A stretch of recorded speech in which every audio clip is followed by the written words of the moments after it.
It's a trap, you walked right into the hate. All over a new king that's face is just replaced. It's all the same, you still be ruled by force. And no matter who it is, they'll still carry on the torch. Just a lie, cheat, steal, half of what you make. Taxation is steps, it's time to vacate the state. Newsflash, all your cash is an IOU. From killers who really do steal from you. Inflation is a weapon used by every nation who says that they're saving the world through lies. That they disguise and pass off as bravery. Well, I got news, debt is slavery. It don't matter who's madder, a new master don't matter. When they both want the same, the state don't play no games. They got you trying to survive and put you on sides and ready to kill each other. That's conquer and divide. It's all for show, or for hyper control. And that's a fucking is 2020 ZOZO boy. And we're back with an episode of Bones and Tubs. We're here with you on the Saturday night to give everything you want to hear and more. We're back. We got some stories. It just seems like it gets more grimmer and grimmer. Yeah. Curiouser and curiouser. Hey, listen, I'm living my best life. I mean, we are. The people are, hopefully. We hope you're living your best life out there. But the stories, though. The things on the hot sheets, which is also going to be explained by our explanation of the documentary Shadowgate, perhaps. Yeah, you guys probably need to check that documentary out. The only way you can find it, as of right now, is to go to Google or DuckDuckGo, preferably. Type in Shadowgate, all one word, documentary, and look for the BitChute link. Because YouTube took it down, Facebook took it down, shortly after she was arrested. You know? Yeah. Doesn't seem weird, right? No. Before we get started on the topic of the day, do we have some housekeeping we need to do first? Well, we want to talk about our artist, JNY5 Internet Studios on Instagram. That guy that always does that fucking premium artwork for us. Straight fire. You know, even like our last episode, he was very... Yeah, I mean, he got me straight. We were talking, and I was not erring on the side of caution. He was like, "Listen, man, check it out. You gotta be cautious unless you're trying to go into the memory hole." He got me straight. We adjusted the title. Yeah, he was definitely just as I went to him this week to adjust the title before we even recorded the show. Oh yeah, yeah, I told you about that. Oh yeah, you did. I'm sorry. Nah, you're fine. I got 2020 memory brain. I got bad brain. That 5G though, it's fucking with your head. I got silly brain all the way. We're surrounded by 5G towers. Little punk ass eating Ohio. I am, as what the French would say, on the thought. Yeah. I'm gonna bleep that out. Boop. Not really. That'd be funny though. It would if be. You did, because they'd be like, "What the fuck did he just say?" We need to do a full edit show where I just edit it, so people are like, "What are they saying?" Yeah. You'd be surprised. I don't know if you've seen the comments. Like, what did you say there? Did you say this? What did you say? I want to know. I'm not mad. I just want to know. It's funny. What is it? Probably something. Chances are, now, don't get me wrong. I think sometimes you do it just to troll. Yeah, I do. Because what the fuck did he just say? Sometimes I feel like maybe, I don't know, one of us gets in a doldrum, I need to change the vibe, and I shake it up a bit. Yeah, it could be something innate. We'll be talking about something, and all of a sudden I'll be like, I was talking to this person the other day about, and it's like, boop, or like whatever noise you pick, dolphin laughing or what have you. Sometimes just reverse it. But the thing is, like, I like it. Keeps you on your feet. Yeah, you never know. Yeah. Sometimes it's a nuclear bomb. Oh yeah, yeah. It's kind of like a podcast version of Minesweeper. Yeah. Except you don't even get to find out where the mines are. You can't even see the board. Yeah, you're just walking around. We're not even giving a warning. No. You know what? It could be your own version of Bones and Tubs Mad Libs that you play with yourself. Fill in the blank. Yeah, for sure. Fill in the blank whatever you thought was appropriate word that we should use for that whatever we said that gets blanked out. Speaking of that, we talked about this before, and I want to know what the people think. The Bones and Tubs Nation or order or whatever you want to call it. We kind of stagnated on figuring that out, Mm-hmm. But all of you listening, would you like to hear us do a podcast where we just do silly Mad Libs? Or maybe watch a video? If so, hit us up at our Gmail, bonesandtubs@gmail.com. Maybe hit us up in the DMs at instagram.com/bonesandtubs. I'm down to clown. Charlie Brown. I know we both are. Some of those are fire. Yeah. They make me giggle. They make me giggle. My dark soul giggle, then certainly. Yes. It's going to help other people get through their day. Exactly. So let us know. But, yeah, JMY5. What about does great work. His side page, Mr. Nameboy, where he does some work for you for a very nominal fee. Check him out. Mr. Nameboy on Instagram. You want some artwork done? Yeah. You want something done? JNY5, Mr. Nameboy, hit him up. You know what we should really do is get commissioned like a full. What would be cool is just pick one of the really cool artworks he's done for us and just get it blown up into a poster to put on our wall. God. Like you can't see it right now, but in our studio, the wall that we're facing, or the wall that we're up against, like what's behind us, there is spots on either side that are the perfect size for posters. Yeah, for the show. Like, or we gotta update this beautiful bitch too. I know. I'll throw that. I don't want to paint over it though. Put so much work into that. I know. It has to stay on the lower tier. But if we could get some like maybe a little, I don't know, a little print, something like a little flag. Yeah. So, and I'll say this to anybody else out there: if you're an artist, if you want to like create some sort of poster-sized wall art, we would gladly probably put it on the wall. I mean, the Barger Man commissioned to work for me. It's fantastic in the studio. I can't get into the details of what it looks like. Can I read it? I'm gonna reverse the name, of course. Yes. Oh man, you're dumb. Radiation can't hurt you. And then she's just looking off into space, trying to be sexy. Now, this female, I'm just gonna go on a slight diatribe. She's so intelligent that, like, I always thought that if you were a slightly attractive or even moderately attractive female on Instagram and you were posting slutty pictures, you'd probably get some attention. Yeah. Right? She has less followers than us. And I tried to explain to her one day about hashtags to try and help her. Yeah. Just as a friendly gesture. She's like, what a hashtag?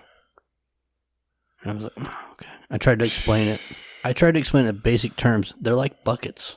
Yeah. Okay. When you tag a bucket with a certain hashtag, anytime somebody searches that and they find your picture in that bucket, they might like it. They might follow you. Yeah. I mean, it's just like this last week you had that post that you made that I don't know what hashtag made it fucking explode. I think it was just the whole topic. It was the meme of Kamala Harris being a cop. And it like blew up. It's one of those things where it's like, I feel like it's like for me, I think when it comes to social media, there's a certain bell curve for like, I don't like, I think I figured out how to get around certain things that disturb me about social media, i.e. negativity. You know what I mean? Like comments and stuff like that. Yeah. I just don't look at them. Right. I mean, imagine if you will. I mean, I'm sure, a lot of people who are on those Epstein flight logs probably get hashtagged all the time with some pedophile shit, and they just how do they cope? How do they deal? Well, they do it like if you're like the pedophile Tom Hanks who most likely bought someone as a daughter, right? Yeah. Child sex slave from a father who was a piece of shit and sold his kid to Tom Hanks. Allegedly, of course. Supposedly, also, it's a very important word. You would just go ahead and maybe contact Instagram and be like, hey, stop letting people tag me and shit. Because I posted that Epstein Island. It looked like a movie. Yeah. Remember that? Did you see it? I remember that. It looked like a shitty, like a Forrest Gump movie. Movie cover. And it had him, Oprah Winfrey, and a bunch of other people that were all on the flight log. Yeah. And I tried to tag Tom Hanks in it, and Instagram was like, you cannot do this. You cannot tag Tom Hanks. So I was like, wow, Instagram won't let me tag Tom Hanks, so here's at Oprah Winfrey. I just went down the line. Yeah. I'm just trying to do the good work. Fuck all of them. Well, and that's allegedly. I think, and that's what I figured out was I was like, you just ignore it, Because, you think about the president, I'm sure that there is somebody out there who just every day just adds him some crazy, negative, fucking terrible vitriol. Terrible shit, yeah. I'm not saying he doesn't deserve it. But I feel like if someone did that to me... You'd probably turn your shit off. Yeah, so... Or you'd quit checking your notifications. Well, that's the thing. I don't look at the comments anymore. I'm like, oh shit, this thing has like fucking... goddamn 300-something comments on it. Here's the thing that helps me if you were to help. Regardless of the comment, just go to the comments, read them, and then respond appropriately. Because that just feeds the algorithm. True, but I really hate... I put in like, you know what it is? I put in like 6 hours of work on that post. I get it, but you know what the thing is that just like totally turns me off the whole thing? Is one, I have never enjoyed online debating. I get it. I hate it. I hate talk because I have always been one that like I feel like when it comes to face, I'm batting probably at least like 700. I'm winning debates with people face to face. You don't have to win on the internet. The key is to make the people that love you, because there are people that love you. But see, the thing people tell me things to tell you because they know you won't respond to it. But here's the thing though, is like I can't divorce my my emotions are in it, right? So like even if like I can't see, the thing is like it's like I'm impervious. I can't be a troll, right? Right. Like even when I've dabbled in the water of trolling before. Like it just ultimately ends up with me once again with my heart on my sleeve, because I'm like you see what I mean? Like I can't divorce myself from my emotions when it comes to my feelings about certain things, right? So that's why I can't because the thing is, and that's the worst part is like because the back and forth on social media is entirely too frustrating for me. The thing is with our posts though, the thing that helps it obviously are the more comments. So if we respond back to everything and have conversations, I come for the love because there's a lot of love from the nation. Yeah. All y'all listeners.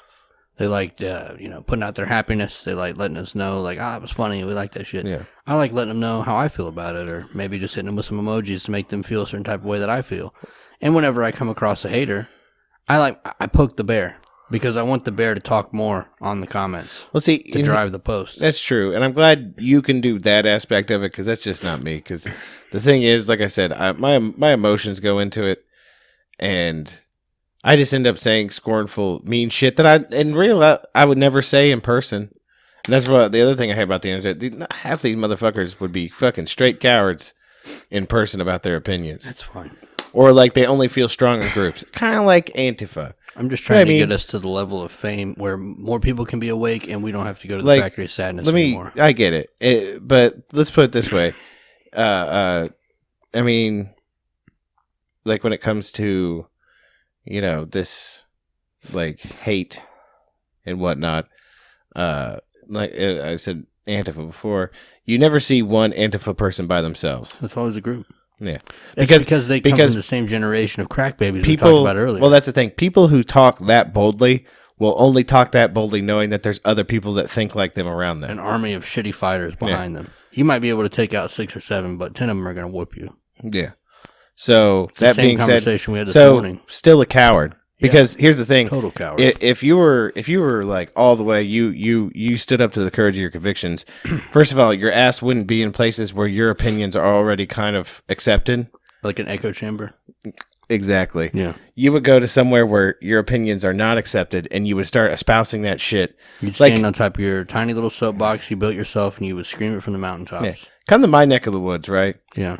Start talking about collectivism. Oh, I mean, we put a video on our YouTube page, and that there should be /Bones and Tubs. That there should be no such thing as private property, and things. Start talking like that. Go like to our local Walmart, stand outside of it, and start talking like that. And wait how long until you get the shit kicked out of you, the video, without having your dudes there. The video we recorded that Black Lives Matter protest, like we all saw how polite they were because they knew that we weren't fucking around. People were strapped. The cops were there, but they were handing out water. You know what I mean? They're like, hey, everybody, oops, all guns. You know, go ahead and fuck around. But they're not meant for that type of shit, man. They don't mean it, or at least they're pussies. Well, see, and that's the thing, though, is like, and that's the thing. That's the other side of the whole. My emotions are invested in this shit thing. Is it frustrates me even more knowing that these people don't care. Like they've invested nothing in it, right? So like at this point, it's just I'm just not going to participate. I don't know. Maybe I was meant to be a troll. And that's the thing. That's your forte. Mine, I can't. I legitimately love everyone that loves me back. I give them all the attention, all the love that they deserve. Maybe not enough because they're fucking awesome. All of our listeners are awesome. I don't know if you knew that. Oh, yeah, I definitely know that. Because, I mean, if you don't read the comments, you don't know. But they're out there. I read. I'm not saying I don't read any comments, right? You cherry pick. I do cherry pick. That's fine. Listen, it affects me in my mood. It's good, man. It's an uplift. It's nice to know that we're helping people or we're making them happy or we're making them laugh or whatever it is. I read the message. I go through and even if I don't respond back, I do read the messages. Yeah. You gotta hit them with that love, man. Many people are like, I wish tips. I'm a ghost, dude. You know what I mean? Like, I am so... 20 years from now, I'm going to find out when this podcast is already blown up that I was doing this by myself the whole time because you've been my friend, but you were actually gone. Yeah. Tragic car accident happened when we were children. And I'm a psychopath. And everybody's just placating to you. Yeah, good job. We love Tubbs to you. Do Fucking weirdo. Do such a good job. There's so many Reddit pages about how I'm a douchebag. And a fucking weirdo. Nah, but I'll try to get on there and do some love. If I see it. Okay, so we're done talking about how much we love you. Even though we want you to know all the time, like we tell you at the end of every show, we love you. We really do. I mean, it's a fact. Yeah. It's a fact of nature. Anyway, we got a story here. We're gonna ease in. We're gonna lube this up. God damn it. What is going on? Jeesh. Oh no. That sounds a lot better. Say we sally forth. Yeah. So anyway, we love you. We're going to keep doing the good work. A lot of people keep saying that. It's almost like they're afraid. They're like, you're my favorite podcast. I'm so glad that we're your favorite podcast. And I wish that you would go ahead and, just like we are, we're going to sally forth. We're going to tell the world. And we want you to tell your friends. Tell your family. Spread the nation. Mm-hmm. Bones and Ducks podcast. Anyway, we're going to spit on this. We're going to lube it up. Slide it on in there. This news story here, we got ZeroHedge.com, which is one of the ones that Tubbs and I both go to every... Sorry. I'm trying to figure out what that is. Tubbs and I go to just about every day. And we read the... What the fuck is that, man? Because it's pissing me off now. It's driving me crazy. Hold on. Which one's yours? Is this my headphones? Is it doing it now? Yeah. Still doing it? There's nothing different out here, right? No. Hold on. Let me move the bank back a little bit. Maybe it's too much juice. The bank cord is like wrapped with the mic cord. It might just be... I don't know, man. Nah. This is like, listen, this is why I'm going to college for this shit. Yeah. Okay? We're going to look back on this in about a year and be like, we're fucking dumb. We're fucking stupid. Look at this rig. It's fucking stupid. I like that shit you said the other day about the dog. Like, because the dog... listen, oops, all technical difficulties, but we're trying to figure this out. We had some popping. I'm sure you heard it. Might have heard a little bit of it. Maybe not. I don't know if it'll come out in the edit or not, but his dog, there it is again. Yeah. His dog ate one of my knives the other day. Not the whole knife, obviously, but chewed up the holster. Yeah. The holder, whatever you want to call it. The sheath, there it is. Yeah. And we were just joking about random things a dog might eat. Like, hey, asshole, I went out in your fucking punk-ass podcast studio and I ate all your equipment. I don't know what your podcast sounds like, but it tastes like shit. Back to the business. Yeah. Favorite topic, COVID. I don't know what I'm doing.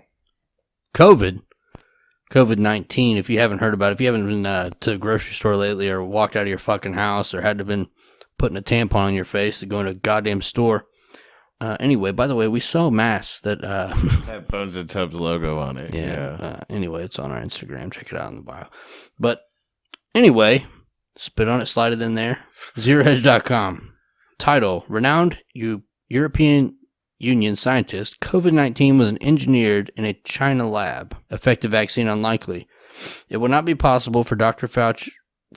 Faucis of the world to dismiss Professor Giuseppe Trito as a crank. Not only is he an internationally known expert in biotechnology and nanotechnology who has had a stellar academic career, but he is also the president of the World Academy of Biomedical Sciences and Technologies, WABT, an institution founded under the aegis of UNESCO in 1997. In other words, he is a man of considerable stature in the global scientific community. Equally important, one of the goals of the WABT is to analyze the effect of biotechnologies like genetic engineering on humanity. In his new book, this world-class scientist does exactly that. And what he says is that the China virus definitely wasn't a freak of nature that happened to cross the species barrier from bat to man. It was genetically engineered. In the Wuhan Institute of Virology's P4, meaning highly contaminant lab, in a program supervised by the Chinese military. Professor Trito's book, which at present is only available in Italian, insert Italian hand gesture, is called Sina COVID-19, Le camera che hai cambia. I'm not gonna fucking. You want me to that. do it? I think you should. You're on that Duolingo. Yeah, as I say, Not a sponsor. Not a sponsor, but you should all check it out because they should also sponsor us. Apparently, Italian should be our next one. You ready? I'm gonna do the Italian hand gesture while I say it though, because I feel like it helps. Can I do it too to help you? I'm gonna give you power. Cina COVID-19, la camera che ha cambiato il mondo, or the China COVID-19, the camera that changed the world. It was published on August 4th by a major Italian press, Edizione Cantigali. You think that's right? Cantigali. Edizione Cantigali. Okay. I didn't do too bad. Yeah. Which coincidentally also published the Italian edition of one of my books, Population Control. Controllo Demografico in Italian, several years ago. What sets Professor Tretto's book apart is the fact that it demonstrates conclusively, in my view, the pathway by which the PLA-owned coronavirus was genetically modified to become the China virus, now ravaging the world. His account leaves no doubt that it is a chimera, or an organism created in the lab. Okay, so yeah, just a kind of sidebar for the chimera thing. Yeah. Chimera is actually an alchemaic term. Yeah. Or it was a term used to describe like multiple animals crossed together. Yeah. Right. So that's where they're coming up with that term. For sure. Because I mean, we talked about it before a long time ago about COVID. Occult. Yeah. You know, when they first sent tests of this shit all over the planet to figure it out, scientists were like, this has AIDS, MERS, and SARS in it. Like this was made in a laboratory. This couldn't exist in nature. Right. It's Frankenstein. Yeah. He also connects the dots, linking the Wuhan lab to France and the United States, showing how both countries provided financial and scientific help to the Chinese as they began to conduct even more dangerous bioengineering experiments. Although neither American nor French virologists are responsible for the end result, a highly infectious coronavirus and a global pandemic. Their early involvement may explain why so many insist that the chimera must have come from nature. The last thing they want to do is admit that they might have had a hand in it. Those of us who early on argued for a laboratory origin were dismissed as conspiracy theorists. Our articles were censored as fake news. Also, just as a quick sidebar, our video was taken down on Pornhub. Anyway, often by American virologists who knew perfectly well what the truth was, but preferred to protect China and themselves from scrutiny, lest they themselves be implicated. Dr. Tretto's 272 pages of names, dates, places, and facts leaves such apologists with no place to hide. I got a quick question. Okay, Dan. How much money do you think you can make being a scientist in America? Like getting paid by the Chinese to say... Well, goddamn, our own government paid a scientist a one-time, two of them, a one-time payment of $50,000 to say that the link between heart disease and sugar was actually responsible by saturated fat and cholesterol. Now, was that... that changed a fucking generation's diet. But was that a government scientist, or was that the government? It was directly implicated with the FDA. Or was that... allegedly. Okay, I was going to say... Remember that? Was that 90s, early 2000s? Where that was the whole diet. Everything's still, like, you still see it cholesterol free. Well, yeah, then you need cholesterol. They tried to give us, what was it, Olestra, and it made give everybody poop butt. Yeah. Yeah, gave everybody Oops, leaky all butts. Water butt. Yeah. Our sewage bills went down because it was harder to push the shit through. More often than not, a lot of times what happens is that companies will pay off scientists to say, hey. Right.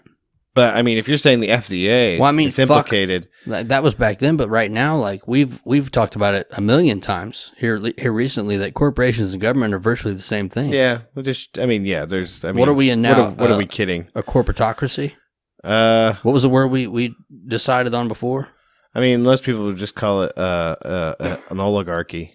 Yeah. I mean, it's really what it is. We're there. The marriage is clear. The opinions of Sprint and the Constitution, they don't see eye to eye. You know what I mean? The thing is, like, when you think about it, I mean, I guess that's shit. It's heavy. This is going to go perfectly in with our end topic. This is great. Yeah. Oh, yeah, most definitely. This is fucking... We didn't even plan this. I mean, the thing is, it baffles me. Like, I wish more people understood, like, hey... They're going to. Like, 9 out of 10 dentists say that you should use this toothpaste. Right. Right? That's because 9 out of 10 dentists probably get free shit from them. Yeah. And they're like, hey. They got paid to overlook the fact that the only study involving fluoride in tooth health was between people who didn't brush their teeth and people who brushed their teeth with water only. Do you think there's ever like somehow managed to fit fucking fluoride toothpaste in that bitch? Do you think there's ever like shout out Dr. like Doug. gatekeepers in the dental community for dentists who are like, wait a minute, fluoride doesn't do anything. Why did they tell us in dental school that I fluoride can't hear did you all, anything? bro. This money I've got. And the professor is just like, get out. Get out right now and never come back. You could not be a dentist. No. You're a bad man. You're a bad man. It's bad enough that they have one of the high, other than cops, because cops should kill themselves allegedly, but dentists have a really high suicide rate. Oh yeah. Well, I mean, obviously nobody likes to go to the dentist. No. All you do is watch people squirm. Which, I don't know. Anyway, sorry, we're getting off topic. Yeah. The story begins following the SARS epidemic of 2003 as the Chinese attempt to develop vaccines to combat the deadly disease. Dr. Xi Jinping, I'm going to go Xi Jinping on that one. Yeah. About whom I have previously written, was in charge of the program at the Wuhan Institute of Virology. In vaccine development, reverse genetics is used to create viral strains that have reduced pathogenicity, but to which the immune system responds by creating antibodies against the virus. But reverse genetics can also be used to create viral strains that have increased pathogenicity. That is what Dr. Xi, encouraged by PLA bioweapons experts, began to increasingly focus her research on. According to Professor Tretto, Dr. Xi first solicited help from the French government, which built the P4 lab, and from the country's Pasteur. Yeah, after the illustrious Louis Pasteur. Yeah, who created pasteurization. You know, the process that kept us from dying when we drank milk. Also lowered our immunity. Because, back in the day, milk was a danger beverage. Well, I feel like they could have had some better safety standards. You imagine, like you're having a hard day, and you, come in from work. Yeah. And, your wife's nagging, and you're like, you know what? I just need a goddamn glass of milk. Fuck this. You know what? Watch this, bitch. And then he just, chugs a bunch of milk, and she's like, no, you're gonna die! No, stop. You can only have 6 ounces. Yeah. Then he went in the bedroom and gave her that one way before he died, drank milk from the titty, and it saved him. Got diarrhea and all over the sheets. Fever. That's why your grandma had plastic on her couch, because she was a squirter and grandpa knew what he was doing. God. Shout out Wedge Pillows. Anyway, continue. And from the country's Pasteur Institute, which showed her how to manipulate HIV genomes, the gene insertion method is called reverse genetic system 2. Anyway, I'm going to skip the rest of that. The U.S. was involved as well, particularly Professor Ralph S.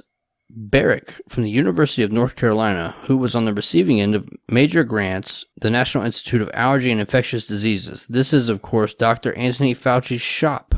Fauci was a big proponent of gain-of-function research. And when this was prohibited at Barrick's lab because it was considered to be too dangerous, the research was shifted to China. Which, if you think about it, is very convenient. This has a lot of heat. Let's just pay money to these Chinese bastards we're going to talk shit about. Listen, these Chi-Coms will do anything for enough money. Yeah. They hate capitalism, but they fucking love capitalism. Listen, these dudes love money more than any capitalist I know. These stupid motherfuckers. We print our money from nothing. It's literally paper. Here you go. Here's a stack of paper, you fucking... You bastard. Yeah. You ain't gotta say it. I ain't worried about it. I know. I know you're gonna take I just care like of that. when you say a little bit of something, because it's like, what did he say? Professor Tretto believes that while Dr. Xi's research began as an effort to develop vaccines against SARS, it gradually morphed into an effort to use reverse genetics to build lethal biological weapons. What, did they turn into supervillains? No, man, it's every goddamn thing, right? Like, we talked about this shit before with the free energy. They were like, Tesla had this thing where we could all have free energy, and they're like, you know what we could do with that? We could fucking kill the shit out of some brown people. Yeah, let's do it. Yeah, that's where we're at now. You can't even, it goes across everything. I imagine it even involves diapers. They're like, you know what we could put in diapers? Chinese diapers? Yeah. AIDS. It's like that shit where we talked about what was that drug called? It was an AIDS medication. They quit selling it in the United States because they found it was dangerous. We talked about this shit a long time ago. But what they took it and they were like, we cannot sell this in the United States. Yeah. But what we're going to do, we're going to sell it to Europe. Yeah. And they found out, oh shit, we got AIDS from this drug. It was a, what's that drug, the disease that causes you to bleed? Hemophilia? Yeah. It's a hemophiliac drug. Oh, okay. And it caused AIDS. Oh, that's good to know. We talked about it before. It's been a long time. I'm sure we did, man. We've talked about a lot of stuff on the show. Listen, 2020's been a motherfucker. You imagine how many times I've had people approach me, like people like at the factory, who like just start listening to the show and they bring something to me from like episode 30, and I'm like, yeah, I remember that. I'm like, what the fuck are you even? I said that? Like, no, we literally use this show as a form of therapy and to help people. We got to get it out of our heads and we got to wake you up. Anyway, continuing. This was the reason that the Wuhan lab became China's leading center for virology research in recent years, attracting major funding and support from the central government. I would add that the rule in communist-controlled China, it's easier to just write Chi-Com, but whatever, I'm not an author, is let the civilians support the military, which means that as soon as Dr. Xi's research showed any potential military uses, the PLA would have begun exercising control over the research. And it just goes on. Anyway, if you want to check that out, you know the title, you know where it's at. We got to get on to the topics. Yes. Okay, so we talked about on the last episode, Millie Weaver. Yes. Being arrested. Her fucking beautiful blonde ass. For robbery? Robbery? So there were a few felony charges. Okay. And we're going to read the story. And that had, mind you, I believe that was breaking on the last episode. Yeah, it was. Yes. Now, do we want to go over, like, dance around, then get to the meat of it in the documentary? So, yes, breaking news. And we're back. Piss break, Dr. Pepper break. You have that from time to time. You want me to go ahead and jostle this story, or you want to dance around it first? I would like short and concise.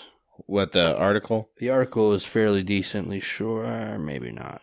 It's fairly short, but it gives you a mainstream view of what they want you to believe. Okay, so can I read this? Sure. Okay.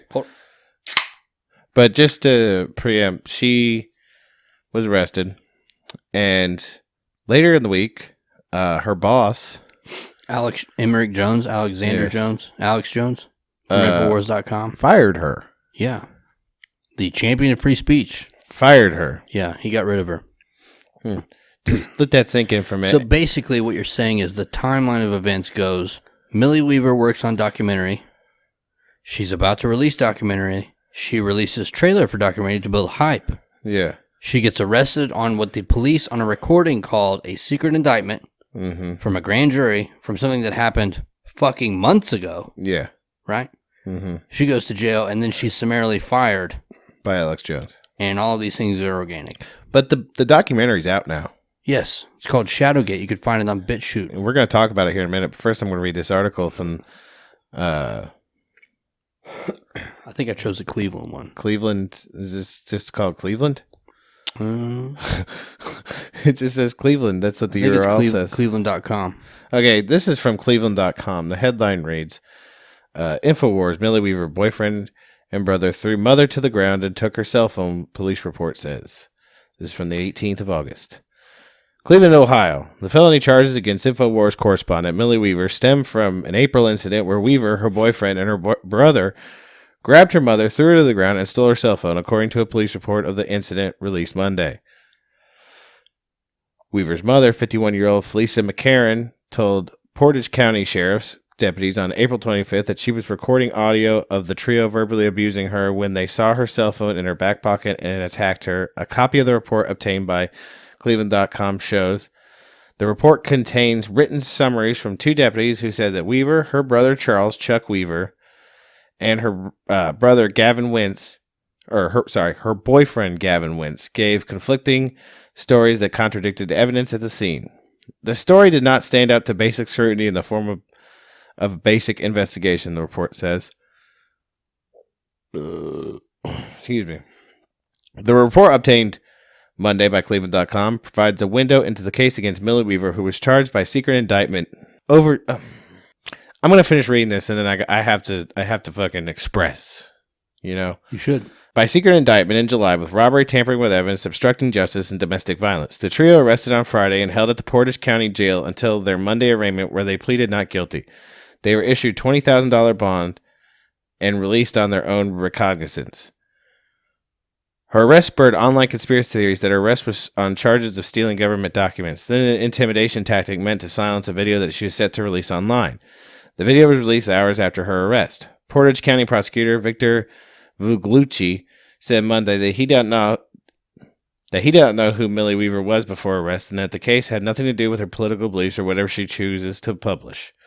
Defense attorney Eugene O'Brien and Troy Reeves, who are both listed as Millie Weaver's attorneys in court records, did not return a phone call seeking comment on Monday. The report says that McCarran came from California to stay with the trio at Wentz's Yale Road home earlier this year after her employer in North Hollywood shut down due to the coronavirus. McCarran told deputies that Millie Weaver was swearing at her, being mean, and calling her names. On April 25th, and she was texting with a bishop at the Mormon church where she attended, the report says. McCarran said she decided to record the behavior on her cell phone and place it in the back pocket of her jeans while she made a grilled cheese sandwich, the report says. Millie Weaver sat at the bar. Charles Weaver washed the dishes, and Wentz stood nearby, the report said. The trio began picking on her, including talking down to her and generally just being mean. Shit. I'm sorry. You're good. McCarran told deputies someone noticed the phone in her pocket and suggested that she was recording, the report says. The report does not identify who made the suggestion.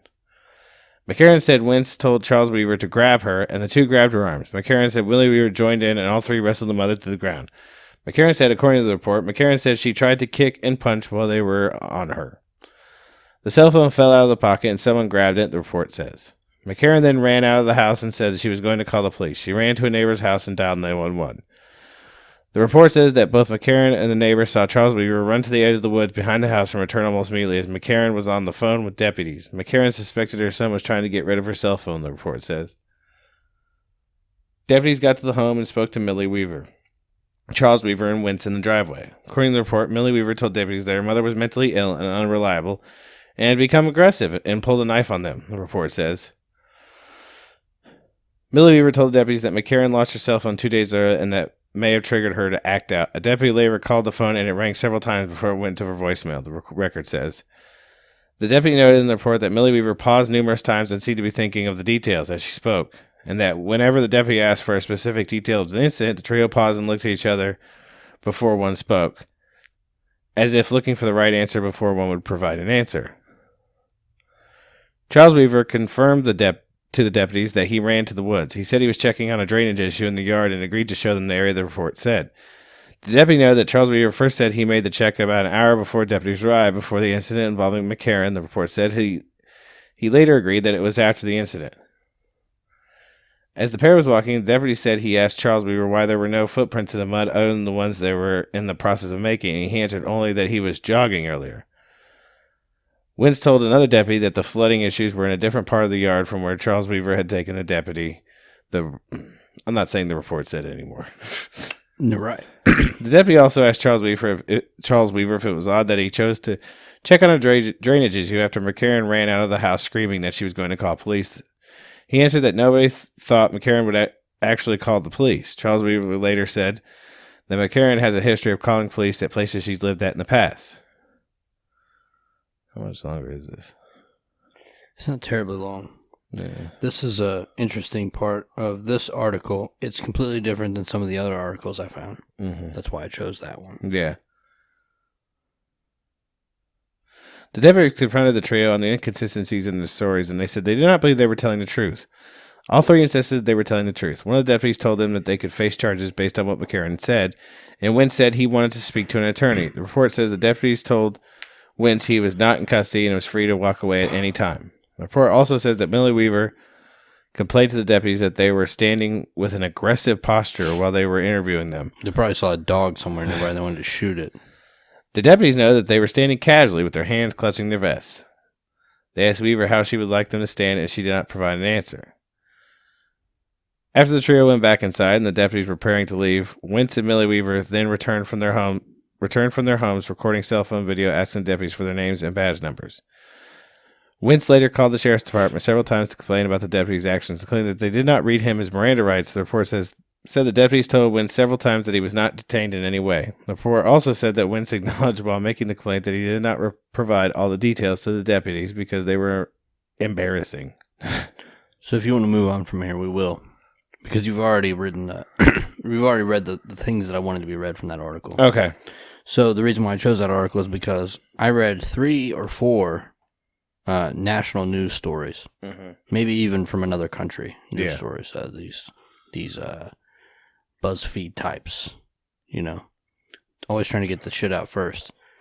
This story is the only one that acknowledged that they're not married. It was the boyfriend. Every other one called her a husband. Yeah. Which, to me, whatever, trivial detail, but it is what it is. The story is completely different, too, because the first story that I read in those first 3 or 4 stories was that this mother, who was a shady individual, apparently, was in the house of Millie Weaver, and this is like literally while she's making the documentary. This is back when it was April, and she's got her phone out. They catch her recording and taking pictures of these documents that she had gotten, like in her, whatever her space was or her room that she was doing this work in. And she was trying to like record this shit. So they took the phone, like, what are you doing? Like, this isn't out yet. And she gave him some bullshit answer, and then they smashed the phone. They're like, we're going to go buy you a new phone. You ain't going to be in here like trying to put my shit out. Like, what are you doing? Yeah. So they went and got her a new phone. And then those stories said that the mother was like, I can't believe that she even got arrested because I never filed a police report. Cops never came. Nothing ever happened. All of a sudden, there's a secret indictment. Yeah. That's the part I'm having trouble with is like, considering this is just a simple domestic squabble. Right. Like, the other stories also describe it as a $50 phone, which isn't a felony. She's been charged with 2 or 3 felonies. And 1 misdemeanor domestic violence. Where's the evidence of domestic violence? Okay. Where's the evidence that they actually even took the cell phone in the first place? Did they find the phone? Fuck if I know. It sounds this like okay, and this is why we wanted to lead in with this because we both watched Shadowgate 2 days ago. Now, if you haven't seen it yet, like you said, you go over to BitChute and watch it. Yeah, DuckDuckGo, Google if you choose to. It's now. Granted, it is fairly pro-Trump. Yeah, I mean, it is what it is. There's a lot of leaning towards it, but the reason why Alex Jones fired, did you see what that was? No. His official story and her response on Twitter. She posted a thing that said something along the lines of like, I bet or I will put on the line $10,000 that Alex Jones will not provide me the proof that I talked badly about him or Roger Stone. Basically, I'm paraphrasing. Yeah. But his allegation, the reason why he said he fired her was because her documentary talked bad about Alex Jones and talked bad about Roger Stone. I didn't see a single bad thing. It did not do that. Exactly. Yeah. So his reason's bullshit. These news stories about the arrests are bullshit. I'm just saying. Well, so the meat of the issue is obviously the problem. Here's the problem. And this is the problem. Is like, and this kind of hits our territory hard. Yeah, spetch. And that's that, okay, Alex Jones has spent, 20 years espousing his beliefs at least on the air? Yeah. And he's had a couple run-ins, but nothing serious, right? I think they're all fucking... Okay. They're all shows. That being said... Shadow puppetry. She gets arrested on what ends up being a domestic dispute. The cop admitted on a recording that it was a secret indictment. Yeah. That why for a domestic dispute is there a secret indictment in the first place? It's fucking bullshit. Okay. So the day before the shit dropped. Okay, yeah. So, Alex Jones has never had anything like that happen to him before, right? He had that drunk driving arrest. He had an OVI. He had a few arrests. He's been arrested a number of times, but it's always been some dumb shit. Yeah. But the thing is I feel like she got too close. Right. Because if you watch this documentary, you got to watch it for yourself. We're only going to give you a sampling. Not even Cliff Notes. Yeah. So just basically, enough to wet the palate. Yeah, just enough to wet. Make your own opinion. The premise of this documentary, I don't want to say premise because that infers that it's fake. This documentary is about the fact that Some ideas that we would present from the documentary. We've talked about this before to an extent, except more in the government sense, right? Yeah. Okay, we already know the NSA is taking everything we have. Shout out Edward Snowden. God bless Edward Snowden for letting us know that people probably knew it before. We talked about it, but he was the one that gave concrete proof. Everything you do, trace, online database. Or anything, leaves your digital fingerprint behind. Yes. And the NSA tracks it. Right. Right. Every search term, everything you do, every keystroke you make. Every face you make when you read a news story. Is getting pressed through an algorithm to determine things about you, to create a profile, right? What you might not have known was that the same exact thing is being done to you in private companies. It's almost like we talked before about how NASA was giving everything over to SpaceX. Yeah. And people were like, oh, that's because NASA shut down. No, it's because SpaceX isn't responsible for a FOIA request. Yeah. It's a private company. So these intelligence agencies build these profiles, and they're like, hey, wait, we could pay people to do this shit for us. Yeah. So they have all these companies. They go out here and collect all this data. Well, they're also using these companies in ways for psychological operations. Yeah. And I use the example. If you and 15 of your closest friends somehow come upon some money and you buy a fucking apartment complex and you want to have like a survivalist community or whatever, they use Chaz as an example in the documentary. Yeah. Which is, Chaz is shitty, but whatever. It paints a picture. If you're all in this area, this information is so detailed with your psychological profile. Things that we could never tell you, things that we missed, things that we'll never know. Ways that they build these profiles. But they can tailor news stories and things that you see in your feeds or things that come to your phone specifically in that tiny little apartment complex or in that little area just to agitate you or make you feel a certain type of way. Exactly. If they want to incite people, it's like they don't actually even have to put any thought into it at this point. They've created the algorithms that do it for them. Yeah, it's automatic. Like they asked for we need a disturbance in fucking quadrant 14. Yeah. Right. That's all it takes. This kind of goes back and touches upon the episode we did with, what was her name? Eleanor Belanoff? Somerset Belanoff, where we basically, like, we went into it hard thinking maybe this is fucking real shit. And we looked into it and we're like, this is a fucking, I said in that episode, and I remember this almost every day, I feel like that was the first conspiracy theory that was created by AI. Yeah. Because all the faces were fake. Everything was fake. Check out that episode. They let the leash out a little too much. Yeah. Because kind of. Maybe some smooth brains might have caught that one and thought it was real. Yeah. But quite a few. We had a lot of views on that shit. Not these BDE wrinkle brains we got over here on the Buzz and Tuz podcast. These fucking fat wrinkled brains. Fat, thick brains. Get them waterhead brains. But the thing is that waterbed booties. Yeah, the thing that should kind of disturb all of you is that they like, and this, I have people who are what I would consider liberal. Yeah. I have friends that are what I consider conservative. Talking classic liberal or modern day liberal? Let's say modern day. Okay. I consider, listen. We're all classic liberal. I draw the line at commies. Okay. Yeah. Communists don't have souls. They're not. We've discussed this. They're not people. You're basically saying allegedly you could kill them and it would not suffer any karmic response. They're on the tub scale of gross. They're just a shade above pedophiles at this point. Oh man, I know. Shade. Yeah. So not as bad. I mean, if I had one bullet and I had to choose between a commie, would you try to line it up if it was a high enough caliber to hit probably? It would solve two problems. And then bludgeon the other one with your gun. It'd probably solve two problems at once. You know. I feel you. But the thing is that like this shit, motherfucker. I'm sorry. This shit should hit home for them because they are using this shit to make you mad, or sad, or scared, or anything. Yeah, memes.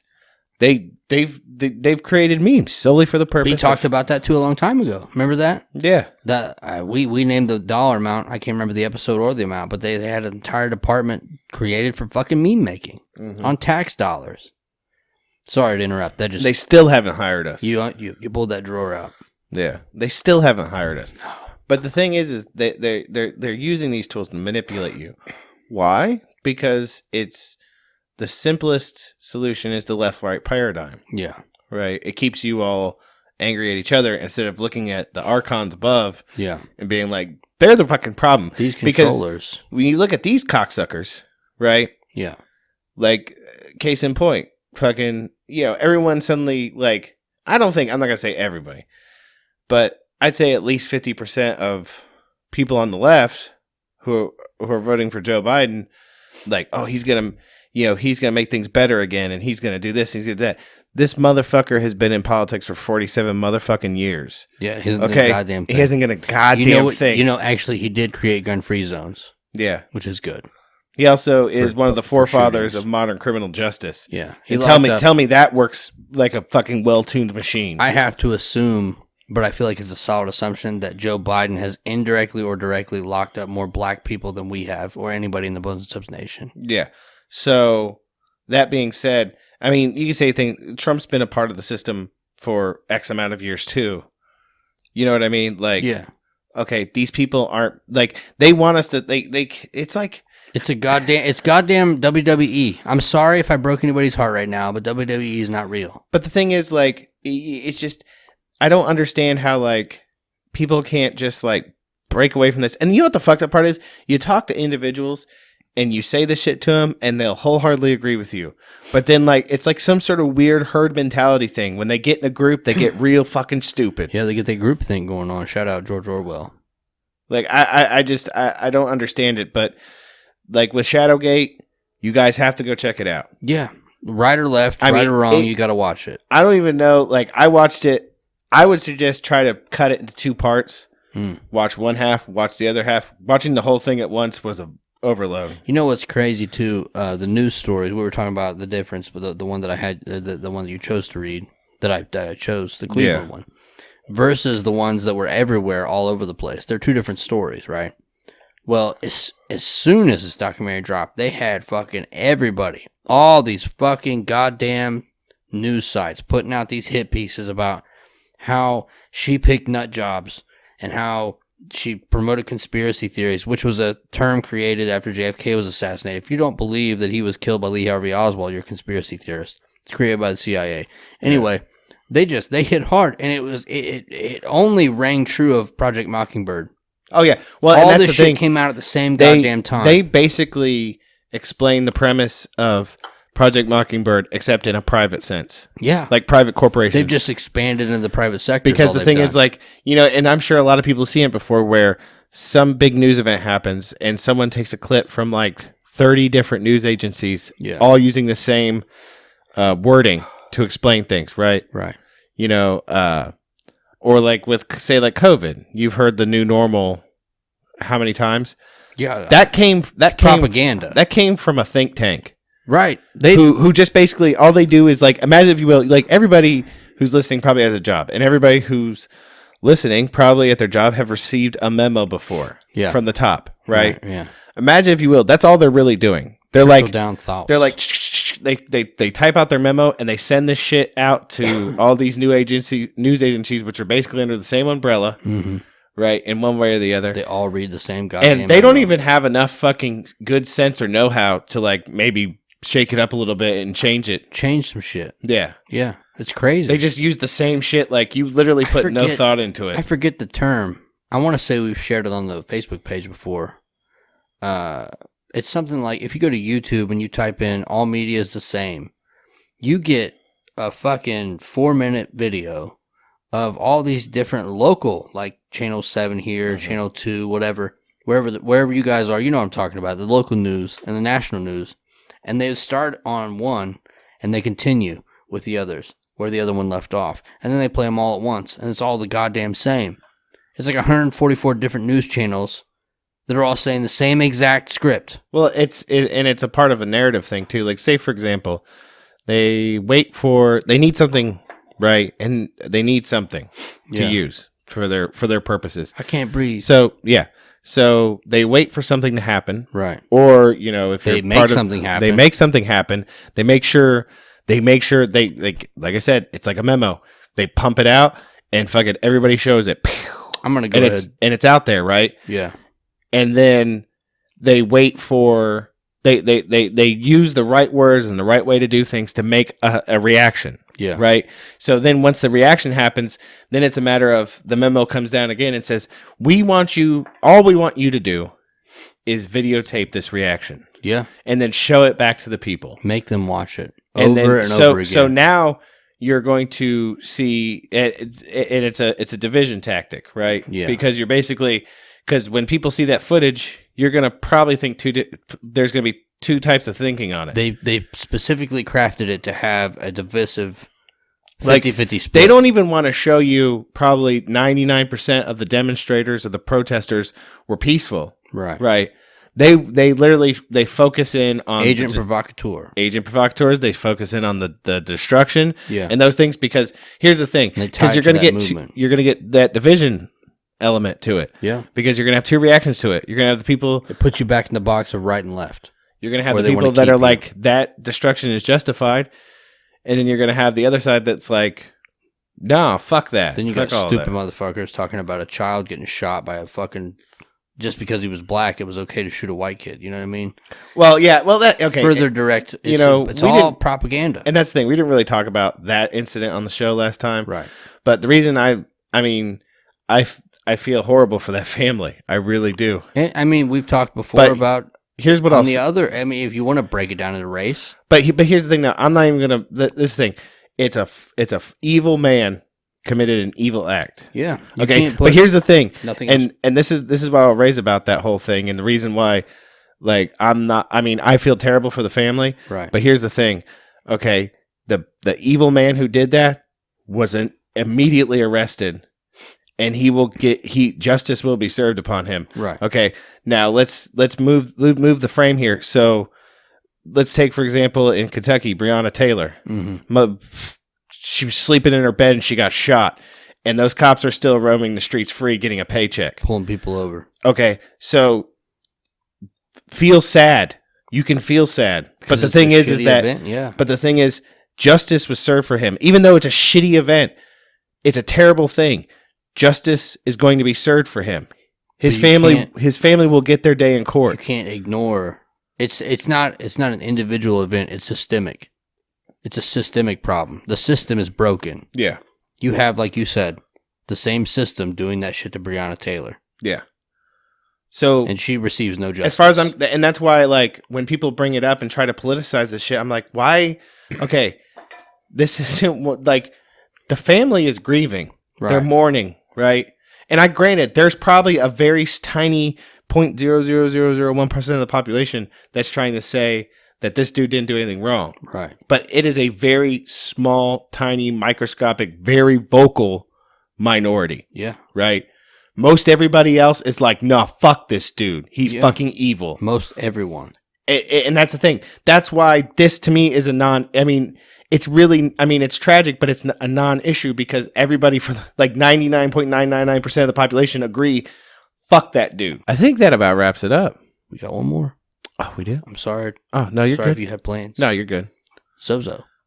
Oh, fuck. Yeah, you do have one more thing, don't you? Right? Shit.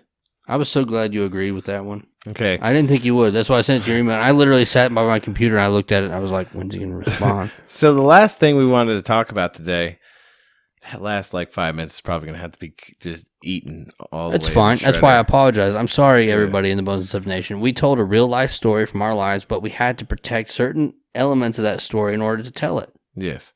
Okay, so the last thing we wanted to talk about today was something that was brought to my attention by my podcasting partner 2 days ago. And that was something concerning ZOZO. ZOZO. This was brought to me by El Presidente, or on Instagram. What is it? Meme-tastic? Yes. Okay. So check out Meme-tastic on Instagram. Follow him, because he's always on that fire.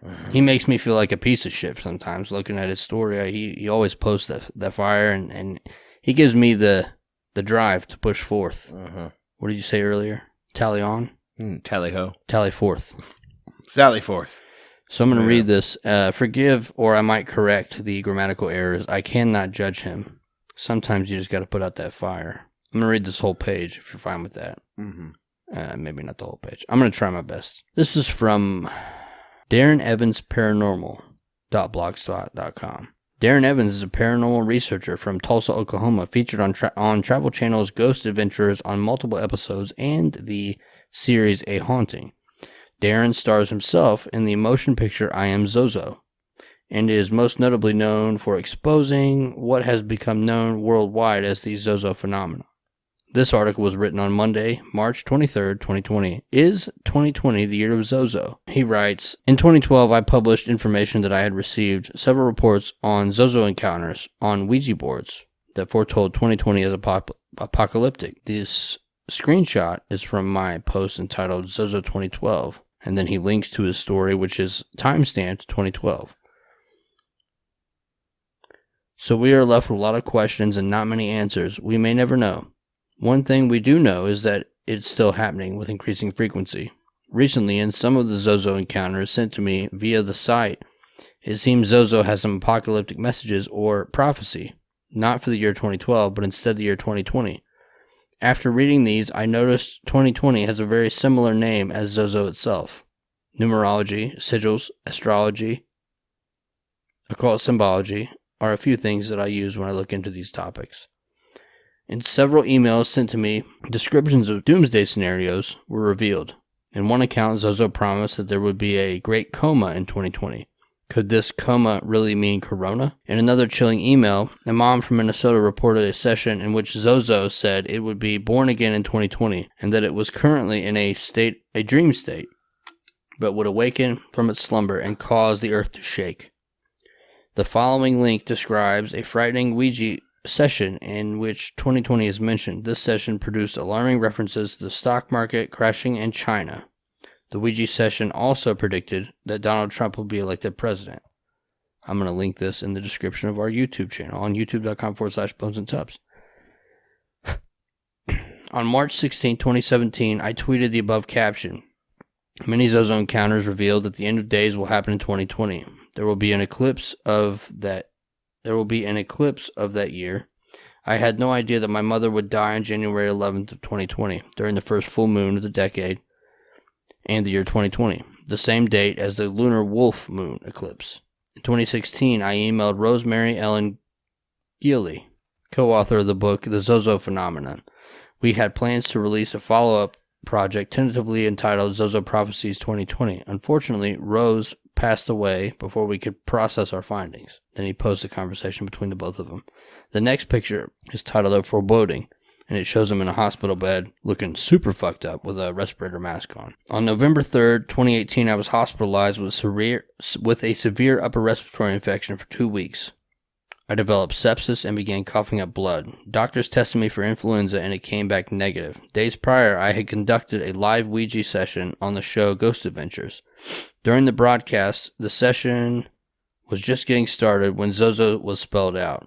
But before we could continue, we were asked to shut it down due to network time. No closing of the session was done, and days later I was hospitalized. Not long after this, my brother Travis was found dead in my mom's house in Broken Arrow, Oklahoma. Within a week, my lifelong friend Roland died from a tragic accident in Tulsa. Never in my wildest nightmares would I have thought that both Travis and Roland would wind up lying next to each other in the same Tulsa morgue. But that is exactly what happened. 2 years later, I think they skipped over a part somewhere, but that whole thing with there's a video with him doing that live Ouija session. Mm-hmm. ZOZO says something along the lines of a pandemic or some type of sickness, and he literally exhibits this whole supposed coronavirus. So I thought that was neat. Well, not only that, but if you look at the word ZOZO 2020. 2020. ZOZO 2020. Yeah. Goes back to your dream. We'll get to that if you want to.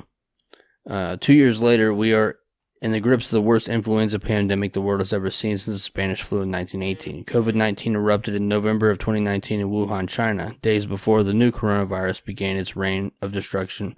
Zach Baggins tweeted this cryptic, spontaneous post. We near 2020, we fear ZOZO. Did Zach have a bad dream about ZOZO the night of November 1st?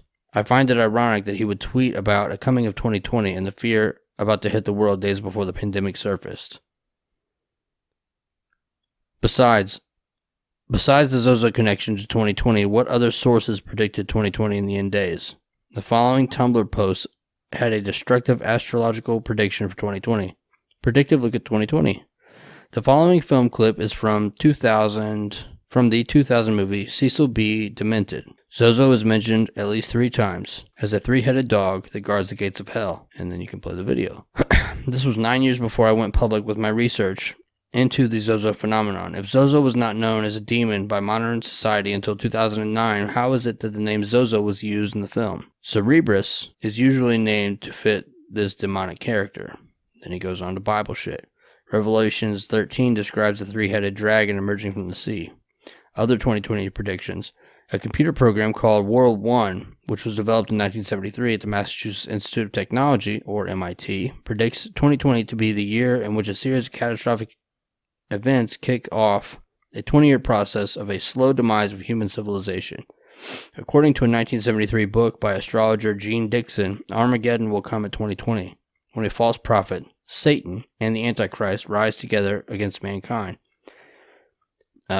Sylvia Brown, a renowned psychic who wrote a book called The End of Days, said that in around 2020, a severe pneumonia-like illness will spread throughout the globe, attacking the lungs and the bronchial tubes and resisting all known treatments.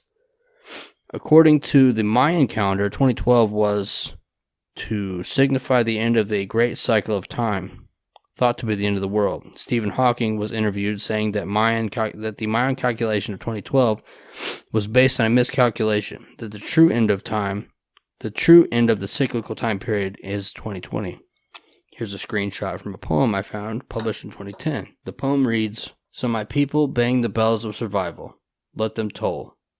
To tell the story for all the people, the world's people, who in this place are no more, who are no more. We must fix our humanity with sincere congeniality, or bring to pass the dismal foretelling of the ancients, the Olmec, the Mayans, the Celts, the Persians, the Greeks. Somewhere between 2010 and 2020, mankind will meet sufferings of plenty. Many souls will fall into the abyss when the world makes its new turn. The bodies of many innocents will pile high and reach the mountaintops." Revelations describes 7 angels delivering the 7 plagues. COVID-19 is the 7th identified strain of coronavirus. Corona means crown because of the virus's signature protein spikes. 2016, the Hebraic time is 5777, known as the Feast of Trumpets. This correlates with Donald Trump being elected as president. This is also called the Age of Zayin. Zayin is the 7th letter in the Hebrew alphabet. It is considered a time in which we will all be judged by God. Zayin means crown in Hebrew, or represented by a sword.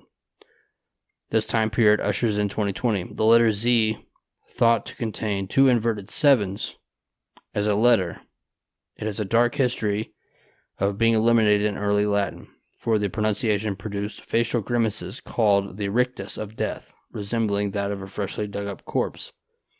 Could the Age of Zion signify biblical predictions in the end of days? A Tibetan prophecy written in 700 AD reveals that mankind will go through a series of ages. One age of prosperity will last for thousands of years, but a king will unwillingly release a human from the 9th citadel underground. His name, Zozo. The appearance of Zozo signifies the age of declines, where Zozo becomes the lord of all demons. This epoch will trigger the end of mankind, as all the world's demons band together with Zozo. I will be adding additional information as I have the time during this world crisis. I am saddened to hear of the fires of Australia, the recent seismic activity, such as in Utah, out of the season of tornadoes that hit Nashville, causing devastating loss of property and life. We are seeing the arrival of locusts awakening from their 17-year hibernation. I fear that the world, as we know it, is about to change. Staring out of the passenger window, I had been asking for a sign. Moments later, I snapped this picture in Las Vegas. I did not realize at the time that there was a razor wire in the photo. So a razor wire and a rainbow. Symbology. Synchronicity tells us to be mindful of these signs. I think this picture tells a story. The fence is symbolic of us all being imprisoned by the recent events, We are all facing the biggest challenges the world has ever seen, but we must not give up hope. We must continue to fight our demons of destruction. We must remain vigilant in the struggle for survival. I pray that we will stay strong and overcome these staggering predictions. May God be with us all. Darren. That's some good shit. Yeah. Brings me back to your demon dream. Yeah. We talked about that before. Unless you want to go into it again. Did we talk about it on the show? I don't know. Did we? I thought we did. We could do it again, though. I mean, we got so many new listeners. Talk about the one from back in the day. It was the one that you had first watched Hereditary, I think, and then you had that dream about, like, he's already here, but we're waiting on Big Boy. Yeah, so I had this dream. I watched the movie Hereditary, and... Not a sponsor. Yeah. And then that night, I had a dream where, in that movie, it's Payman, right? Payman, that's what it was, yeah. Yeah, it's Payman, and... That's the demon in Hereditary. Yeah, I kept saying Pazuzu when I was retelling the story. Oh, that's cool. That's some other shit. Yeah, Pazuzu is from The Exorcist. Yes. But in the dream, somebody told me that they're like, oh, Payman's he's already here. Like, they're basically, the dream was about the fact that all of them were here already, except one. The last one. The biggest boy. The big boy. That boy. The light bringer boy. The Lucifer boy. Yeah. Wow. The granddaddy of them boys. Yeah. I was telling Tobins the other day, I had a dream where I woke up with a roughly 150 heart rate. Okay? Mm-hmm. Which is not common. I don't wake up that way normally. Yeah. I mean, I guess unless I think I slept in or something for work. Ah. Yeah. Whoa, Jesus, fuck. Kevin, we slept in. But not nearly as prophetic or... occultic as yours, but I was watching, for some reason in my mind, I was watching the Democratic debates or political debates. I can't even say Democratic, like politicians on a stage in front of podiums. And as they introduced themselves, they screamed in these fucking mind-bending demonic tones. There were like 4 of them. Yeah. And they each had their own terrifying scream, and I had to watch all of it. And then I woke up. Oh, fuck. Maybe we're about to go through some demonic shit. What do you think? Possible. It goes back to the old saying. I mean, I don't like quoting the Bible too much, but there's that thing in Revelations. The time will come when, how does it go? Talking about Daniel? Young men. No, you're talking about the book of Daniel. Is it book of Daniel? Yeah. See, I'm not a very... in the end times, I will give your old men dreams and your young men visions. Yeah. Yeah. Well, that wraps it up for the show. That's a good one, though. Yeah.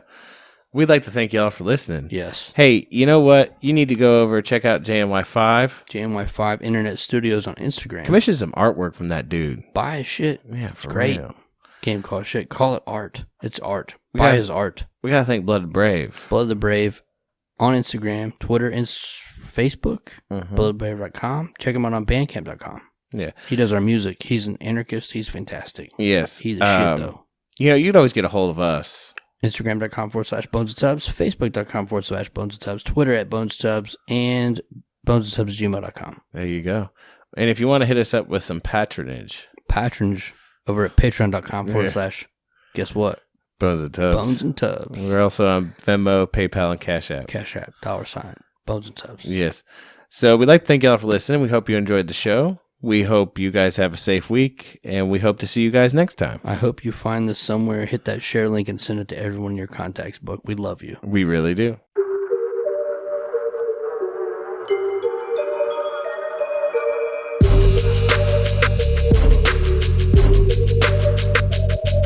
I ain't here to talk shop, I'm here to talk cops who crooked and corrupt, who need to be stopped, who aren't afraid to aim, squeeze and release round after round until they put them in sheets. I said any and everywhere they're hitting it, well aware of what they're doing and know they don't care. Everything's illegal and nobody's free, we're all tapped to track. Yeah, you and me hardwired a tune. They watch in the back room with their cameras on Zoom, laughing at me and you. Yeah, go ahead and think it ain't. Police stay for real, cause the cops got tanks. I got hounds to call out, rounds that they use, but that ain't a problem until they used on you. I said, one false move, you'll be up on the news in the morning and evening. Footage of your family weeping, man down. Yeah, they do what they want, and they rule by force and they're out on the hunt. Man down, they put another in the ground. I got tanks and troops headed to game. That's why I don't play, cause they run the game. Man down, yeah, they do what they want, and they rule by force and they're out on the hunt. They say that's the way it is, but it's sick cause the kids deserve more than to live in a world like this. I'm pissed, I'm phased in the rage, and hop from the flash and the bang grenades. I'm burning alive, cause I'm burning inside. I'm a man on fire, cause another man died. I'm appalled, let's just list them all. I'm sure I'll miss a few, and a few will applaud. They punch kids, shot kids, taste pregnant ladies, taking babies to land and put cuffs on the hands of veterans. It choked a peacemaker, he broke up a fight and then died a little later. They shot men in the back who went under attack and were caught on film, and they lied about the facts. They protect each other, they're owning the throne, so don't be shocked at all when they're breaking your home. Man down, yeah, they do what they want, and they rule by force and they're out on the hunt. Man down, they put another in the ground. I got tanks and troops headed to your town. Man down, it ain't a game, it's a shame. That's why I don't play, cause they run the game. Man down, yeah, they do what they want, and they rule by force and they're out on the hunt. It'll get real in a matter of minutes. Gone without a sentence, no trial, no witness. Man down, it ain't new, get a clue and just think next time it could have been you. Man down, it ain't new, get a clue and just think next time it could have been you. Man down, it ain't new, get a clue and just think next time it could have been you. It'll get real in a matter of minutes. Gone without a sentence, no trial, no witness. Man down, it ain't new, get a clue and just think next time it could have been you. Man down, it ain't new, get a clue and just think next time it could have been you. Man down, it ain't new, get a clue and just think next time it could have been you. All they need is a reason, it don't matter, it's open season.